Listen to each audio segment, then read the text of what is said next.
corona virus या हुनी हलिया अपोधैथे मनुया योजना छकेलाना चंगुदु गुलिसिया थाकुसाना थगु जाख पुंगाय चंगुदु तर डेनमार्क के प्रधानमंत्री मेट फेडरिक्सन धासा कोरोना भाइरस व लॉकडाउन हुनी सोक तक थगु इपा हेलिछा मागुदु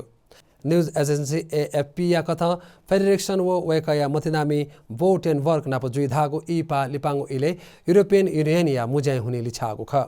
थगु इपा हकन लिजागु खे थम हे फेसबुक पाखे चोया बियादिगु ख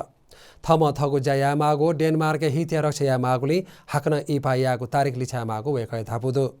यूरोपियन काउंसिल या निन हेगु देया राष्ट्राध्यक्ष वो सरकार प्रमुख मुजा जुलाई 17 व 18 तारिख से ब्रसेल्स से जुइतेंगुदु उगु मुजा छवा न्हतिने को जुगु ख कोरोना भाइरस हुनी लॉकडाउन जुगिया लिपा नफा खुसै यूरोपियन यूनियन या नेताते मुजा न जुइतेंगु ख